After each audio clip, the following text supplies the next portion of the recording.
Hoy, Mengay. Pastor, Morky. Baka magpapahula ka kung kailan ka mga anak. Ay, kayo ko, Mas Joey. Sasagutin ko. Kailan? Pag umiri ka na, makakanak ka na. Ayan. Welcome back, mga kaaldab. Ito na naman po ang inyong lingkod, si Mr. Destiny. At magbibigay po tayo ng pinakamainit na update po ngayon sa social media. Well, basag na naman po ang mga Armain at Main Fanatics. Patunay lang po talaga na hindi po buntis si Main Polker. So, ayan, si Henyo Master Joey De Leon na nga po ang nagsabi, mga kaaldab, na wala pa po. Kumbaga, sabi ko nga po sa inyo dito sa channel ni Mr. Destiny, 101% updated po kayo. Ano man po yung mga nababasa ninyo, nakikita, napapanood, napapangginggan, punta lang po kayo sa channel ni Mr. Destiny para updated po kayo, mga kaaldab. Alam nyo na naman po na ang trending na naman, number 1 trending po, ang 5 breakups in a romance, na kung saan nga po sinusundan ni Main Polkerson. Ebidensya at resibo, mga kaaldab, itong mga pinapakita natin na kung saan nga po talaga mapapaisip po kayo.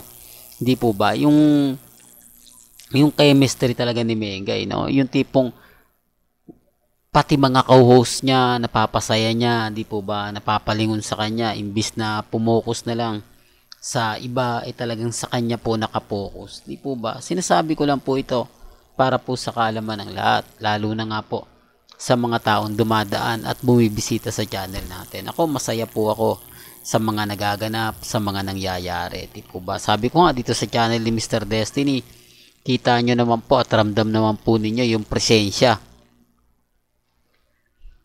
ng Aldab. Di po ba? Sa mga nagsasabi ng ganito, sa mga nagsasabi ng ganon, di po ba? Kaya dun sa mga sinasabi nila, naku, na naman si Mr. Destiny, fake news yan. Huwag po kayong basta-basta maniniwala. Hindi lang po nila tanggap yung mga pinapaliwanag ko at mga sinasabi ko.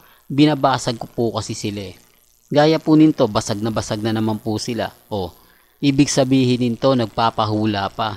Hindi po ba? Anong sinabi ni Mengay? Hindi po ba? May mga bagay-bagay na tignan nyo po at suriin nyo yung huling sinabi ni Mengay kay Henyo Master Joey De Leon. Po ba? Alam nyo sa totoo lang po kung bakit ganyang kasexy si Mengay. Kung bakit po nagpapakita siya ng ganyan. Kasi nga po yung issue na buntis. Di po ba? Kumalat po yan. Di po ba? Kahit nga po si Madam E.G. Marcelo, number 1 true-blooded Aldab Nation yan, sinabi niya sa akin yan na Mr. Destiny, may nabalitaan ako na si Mengay nga po raw ay lalabas pagkatapos niyang manganak dahil ang pinagbubuntis niya nga po ay maselan. Di po ba? Sabi ng OB-GYN niya na doktora na bawal siyang magganito, bawal siyang magganon. Di po ba? Pero dito kita nyo naman, di po ba? Yung galaw, yung kumbaga paggiling-giling, doon pa lang wala na talagang maniniwala kasi kung buntis nga naman si Mengay, hindi niya gagawin yan. At syempre, unang magagalit yung doktora niya pag nakita yan. Di po ba? Nagpapacheck up ka rito. Sinasabi ko na bawal kang magaganyan pero napapanood kita sa EAT. Di po ba? Kaya nga po sabi ko sa inyo, huwag po kayong basta-basta maniniwala sa mga pinapakalat po ng iba. Hindi nga po sila nagbibigay ng update Hindi nga po sila nagpo-post yung mga nangyari at naganap. Samantalang tayo ang daming update. Kay Alden, di po ba? Ngayon 10 million, grabe, no? Sabi ko nga po sa inyo, masaya na po tayo na kahit na ganun nangyari. Alam nyo po ba na bagsak na nga po ang showbiz industry? Real talk to, mga kaaldab. Sa mga hindi naniniwala, nire-respeto ko po kayo at ginagalang. Lalo na po yung mga taong dumadaan lang at bumibisita sa channel natin. Totoo naman po yung sinasabi ko Pagdating po sa Armain, wala naman po talagang Armain, di po ba? Ano lang yan, gawa-gawa lang po nila yan, invento lang po nila yan. Kasi wala naman pong teleserye si Mengay at si Congressman Spotted, wala naman tong love team. Di po ba? Tapos tamad pa magbigay ng update si Congressman Spotted. Biruin mo, nakalabas na raw ng nakapunta ng US, hindi man lang nag-update. Nakabalik ng Pilipinas, hindi man lang nag-post. Samantalang dati-rati kapag may mga pelikula siya, grabe, sunod-sunod yung mga update. Talagang buhay na buhay yung social media account niya. Di po ba, dalawa sila ni Ibyang. Pero ngayon, pansin nyo po ba, wala, ano? Ni isa. Hindi nga po alam ng mga fans niya na nasa Pilipinas na si Congressman Spotted eh. Buti na lang, nag-update si Mr. Destiny. Di po ba? Buti na lang na andito si Mr. Destiny para bigyan sila ng update. Alam mo, mga kaldab, yung iba natutuwa rin sa akin eh. Di po ba? Sabi nila, si Mr. Destiny magaling, mahusay, nakakuha siya ng update. Samantalang yung mga mismong Armin, mismong main fanatics, malapit kay Congressman Spotted Kuno, hindi man lang nabigyan ng update.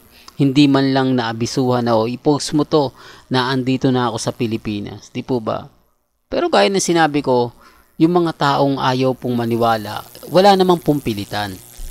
Lagi ko tong sinasabi para po ma-remind po yung mga mamis, mga titas, mga senyor na nagsasabi po sa akin, Mr. Destiny, itigil mo na, wag mo nang paasahin yung kapwa namin senyor, kapwa namin mami sa mga sinasabi mo. Wala pong paasa dito at never po akong nagpapaasa.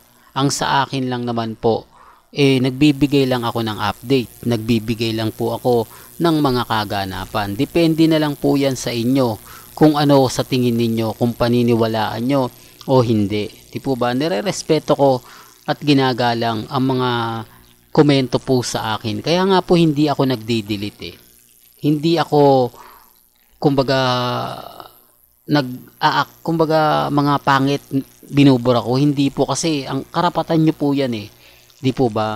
Nagtiyaga kayong mag-comment tapos buburahin kung basta-basta. Kasi magagamit din naman po natin yan. Pag dumating po yung point na tayo naman po yung wagi. Pag dumating yung point na kung saan tayo naman po talaga yung magiging masaya at hindi sila. Di po ba? Kaya nga po, kita nyo, sabi ko nga dito sa channel ni Mr. Destiny, pagka gusto nyo lang ng mga update, abay, dito lang po kayo pupunta. Alam nyo naman po channel ni Mr. Destiny, updated na updated po tayo. Gaya nga po ngayon, may ganap kay Alden. Mamaya-maya, yan po yung i-update natin yan. Kasi Friday to Saturday to Sunday may event po siya. Maraming mga ganap, maraming mga kumbaga mapapanood natin. Kaya chill lang po kayo. Hindi po ba? Pagka nakakuha tayo ng may update nga po daw sila ni Sharon Cuneta, mga kaaldab. Yan po yung tututukan natin maya-maya. Kaya nga po nandito muna tayo kay Mengay dahil siya po ang number 1 trending. Di po ba? Kaya chill lang ha, mga kaaldab.